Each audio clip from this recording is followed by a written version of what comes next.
Bonjour à vous, c'est Lise de Mademoiselle Séraphine. Alors, je profite d'une petite pause pour enregistrer ceci. Donc, ça concerne le défi des 100 jours. Je suis au jour 93 de ma saison 4 qui s'appelle Sortir de l'esclavagisme moderne.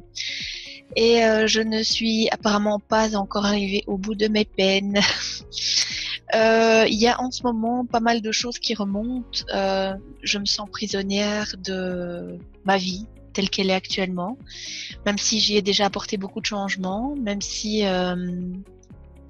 j'essaie toujours de trouver des solutions ludiques et créatives, même si j'ai l'impression, ou je donne le change, l'impression d'aller très bien. Ce n'est pas le cas.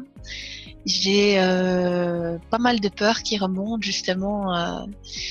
C'est le moment idéal, je pense, pour commencer l'accompagnement avec Anna Sandrea sur les peurs de la peur à la confiance. Je pense que c'est vraiment le timing top chrono, voilà, tip top pour commencer ça. Donc je souffre, oui, parce qu'il n'y a pas d'autre mot, d'une sensation d'étouffement. J'ai l'impression d'être prisonnière, en fait, de ma vie actuelle. Et je sais que de toute crise naît un mieux, naît une évolution, naît un changement. Donc, je l'attends avec impatience, parce que là, c'est vraiment pas gai du tout. Donc, voilà. Surtout que je n'ai pas vraiment d'option pour sortir de là immédiatement. Donc, ce sont surtout des prises de conscience. Ah, vous avez un petit câlin de la part de mon chat. Voilà. Ouh, il vient de me faire un câlin à l'écran. Donc, pour le moment, je suis en phase de prise de notes, prise de conscience, prise de notes. Et je vais bientôt passer la stratégie. Donc trouver des solutions ludiques pour sortir de là, parce qu'en fait je me rends compte que dans tous les secteurs de vie il y a un déséquilibre complet, un manque d'harmonie, et petit, hein, parfois c'est des détails, ce sont des détails mais qui m'étouffent et qui m'oppressent. Je me sens vraiment mais ce qui me rassure, c'est qu'en fait, je suis pas la seule. Parce que j'en ai parlé avec quelqu'un tout à l'heure qui m'a dit souffrir d'exactement la même chose. Et je viens d'avoir des nouvelles d'un tiers qui vient de me dire la même chose.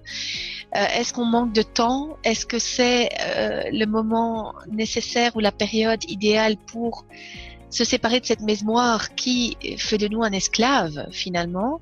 C'est vrai que moi, mon chat continue à faire des bisous à l'ordinateur. Je suis désolée, du coup, l'écran bouge. Donc moi, j'ai intitulé ma saison l'esclavagisme moderne, mais je pense qu'il y a aussi une partie d'esclavagisme des anciennes mémoires. Et je serais curieuse d'aller voir dans les annales akashiques pour voir qui j'étais avant et ce que j'ai fait pour avoir un karma pareil, pour avoir un poids pareil sur les épaules. Parce que quand je vois comment c'est lourd, c'est dense, c'est... Vous voyez le geste, hein. Voilà. Je me demande comment j'ai pu m'en sortir plutôt que ça, ou comment j'ai pu passer au-dessus de ça pendant toutes ces années. Donc j'en reviens aussi au kilo émotionnel, parce que ça porte un poids réel. Donc c'est vraiment très très difficile. Mais bon, soit. Donc j'arrive tout doucement à la fin des 100 jours. Je ne suis donc pas au bout de mes peines puisqu'arrive un gros morceau. J'ai commencé, en fait ce gros morceau est arrivé quand j'ai commencé la saison 5 avec le cahier de l'intuition lors du défi collectif. Et il y a quelque chose par contre qui me rassure quelque part, c'est que moi je fais ça avec aisance, ces cahiers, donc je me lance dans ce défi et je vais jusqu'au bout à chaque fois, même si je le fais pas en 100 jours, puisque dans la saison 4 j'ai accouché, donc voilà, et donc du coup ça m'a ouvert les yeux sur d'autres systèmes auxquels je n'aurais pas eu accès ou que je n'aurais jamais découvert si je n'avais pas accouché, comme le système des frais médicaux payés par bon contact et par en cash, le néonat, voilà, quand on accouche d'un prémat, etc. Enfin, soit je vais pas répéter ce que j'ai déjà dit dans une précédente vidéo. Donc voilà. Donc ce sont des découvertes très positives finalement parce que du coup, ça permet de trouver des exutoires. Alors, j'ai tiré plusieurs fois les cartes au sujet de cet étouffement, cette fausse, enfin cette sensation d'étouffement. En fait, ce n'est pas réel, c'est une sensation et c'est tout à fait ce que je ressens. Et il était conseillé de trouver des solutions ludiques et créatives. Donc de s'accorder du temps pour soi. Bon, là, moi pour le moment j'en manque cruellement. Donc je compose avec.